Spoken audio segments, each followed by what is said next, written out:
बस भाभी, बहुत बोल लिया आपने। कहीं इस तरह मम्मी से बात की जाती है?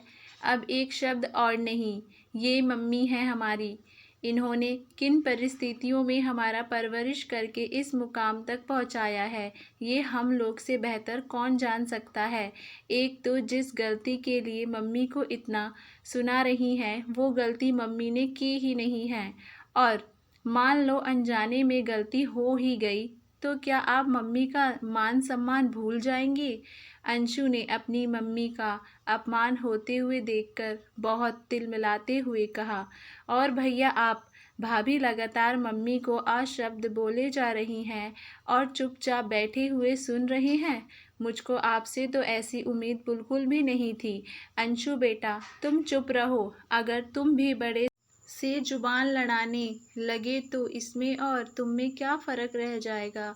बेटे से पहले दीपा जी परिस्थितियों को संभालने की कोशिश करते हुए बोली।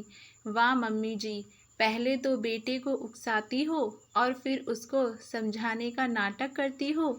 रंजना बहू, जो इतनी देर से ज़रा सी बात के कारण बिना वजह सास को सुनाई जा रही थी। बहू, कुछ तो शर्म करो। मैंने क्या उकसाया अंशु को? तुम तो खुद उसके सामने मेरा अपमान पर अपमान किए जा रही हो। माना कि अभी की आंखों का पानी भर गया। उसको अपनी माँ का अपमान इस तरह से होते हुए कैसे देख सकता है? दीपा जी बहुत दुखी होते हुए बोली, क्योंकि वे तो अपने परिवार को हमेशा हंसता खेलता देखना चाहती थीं। कभी इस तरह की कल्पना भी नहीं की थी। लेकिन कुछ परिस्थितियाँ चुपचाप जीवन में चली आती हैं, और यही हुआ दीपा जी के साथ। चचेरी बहन के कहने पर उसके दूर के देवर की बेटी के साथ बड़े बेटे अभी की शादी कर दी। पहले तो राकेश जी, दीपा जी के पति, ने मना भी किया कि ये सोच लो कि ये रिश्तेदारी में अभी का रिश्ता करना सही रहेगा। लेकिन दीपा जी ने सोचा कि बड़ी बहन है तो सोच समझकर ही रिश्ता बताया होगा।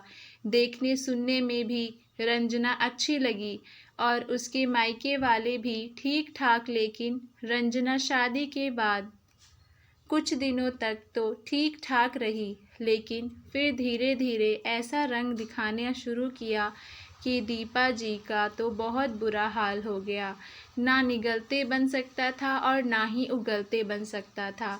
रंजना जब देखो तब दीपा जी को छोटी छोटी बातों के लिए मुंह फट जवाब दे देती। दीपा जी यही सोचती कि अभी बच्ची है, थोड़े दिनों में संभल जाएगी। लेकिन जिसको संभलना होगा वही तो संभलेगा। दीपा जी अकेले में बैठकर खूब फूट फूट कर रोती कि आखिर भगवान, उससे कौन सी गलती हो गई जो उसको ऐसी सज़ा मिली। उसने तो बस हर अच्छी बुरी परिस्थितियों से लड़ने के बाद अपने परिवार की खुशियां ही चाही थी। लेकिन शायद भगवान को वे भी ना मंजूर था। दीपा जी अपने चचेरी बहन से कुछ भी नहीं कहना चाहती, क्योंकि उसको लगता कि ये सब उसकी किस्मत का ही दोष है। छोटा बेटा अंशु बाहर नौकरी करता था, इसीलिए कम ही आ पाता था। समय के साथ शादी उसकी भी हो चुकी थी, लेकिन उसकी पत्नी मीना बहुत ही संस्कारों से परिपूर्ण, सुशील। पहले तो रंजना अगर अभी के सामने दीपा जी से कुछ कहती तो अभी रंजना को समझाता, लेकिन धीरे धीरे अभी भी रंजना के ही रंग में रंगने लगा। राकेश जी भी ये सब देख सुनकर बहुत परेशान हो जाते। उनकी बीपी की समस्या की वजह से दीपा जी उनको कुछ बताती भी नहीं। समय बढ़ रहा था और रंजना की बदतमीजियां बढ़ती ही चली जा रही थीं। अब तो जब वे जी चाहे दीपा जी को कुछ भी बोल देती और अभी उसको अनसुना करके वहाँ से हट जाता। दीपा जी का दिल अंदर ही अंदर टूटता जा रहा था। क्या ये वही बेटा है जो माँ के ऊपर अपनी जान लुटाता था? फिर भी कुछ ना बोलकर आंसुओं को चुपचाप पी लेती और वहाँ से हट जाती। होली का त्योहार था और इस बार 2-3 साल के बाद अंशु आया होली पर। रंजना ने अपने मायके से मिला क्रॉकरी सेट निकाला था, खास अपनी सहेलियों के आने पर। सहेलियों के नाश्ता कर लेने के बाद क्रॉकरी सेट तो अंदर पहुंच गया और रंजना वहीं पर सहेलियों के साथ बैठी रही। दीपा जी ने सोचा कि महंगी क्रॉकरी है, चलो मैं ही साफ करके रख देती हूँ। सारे बर्तन दीपा जी ने धुल दिए, सिर्फ 2 प्याले बचे थे और पता नहीं क्या हुआ कि दीपा जी के हाथ से वे दोनों प्याले छूटकर नीचे गिर पड़े। तब तक रंजना की सहेलियां जा चुकी थीं। अब तो रंजना के जो मुंह में आया वे अनाप शनाप दीपा जी को बोलने लगी। पता नहीं कब पीछा छूटेगा इन लोगों से, काम धाम तो नाम भर का है और जब देखो तब नुकसान पर नुकसान करते रहते हैं। कभी इतना महंगा सेट देखा होता तो पता चलता, लेकिन इनको क्या फ़र्क पड़ता है, हराम की चीज़ थी तो तोड़ डाली। रंजना का ये शब्द बोलने का अभी के ऊपर तो कोई फ़र्क नहीं पड़ा, लेकिन अंशु के लिए ये बर्दाश्त करना असंभव ही था। बस इसीलिए वे मम्मी का अपमान देखकर तड़प उठा। इतना ही परवाह है तो ले जाओ इनको अपने साथ। रंजना ने तो बेशर्मी की हद पार कर दी। दीपा जी को मम्मी जी ना कहकर इनके उनके पर उतर आई। भाभी आप परेशान ना होइए, हाँ मैं ले जाऊंगी मम्मी जी और पापा जी को अपने साथ। इतनी देर से चुप बैठी मीना अपनी चुप्पी तोड़ते हुए बोली, वाह अब तो मेंढकी के मुंह में भी जुबान आ गई। रंजना बेहूदगी तरीके से बोली, नहीं ये घर हम लोगों का है, हम लोग इस घर को छोड़कर कहीं नहीं जाएंगे। जब तक हमारे हाथ पैरों में ताकत है उसके बाद देखा जाएगा, क्योंकि तुम्हारे पापा की दुकान अभी अच्छी खासी चल रही है और मैं भी रसोई बनाने में लाचार नहीं हूँ। और हाँ रंजना, रही घर छोड़ने की बात तो अब तक मैंने बहुत तुम्हारी बदतमीजियों को बर्दाश्त कर लिया, लेकिन अब बिल्कुल भी नहीं। अब ये घर छोड़कर तुम और अभी जाओगे, क्योंकि अब पानी सर के ऊपर जा चुका है। जब धागे का गुच्छा बहुत ज़्यादा उलझ जाए और सुलझाया भी ना जा सके तो उसको तोड़कर फेंक देना ही बेहतर होता है। बहू तुम्हारे साथ रहकर इस तरह रोज रोज मरने से बेहतर है कि एक बार में ही मर जाना।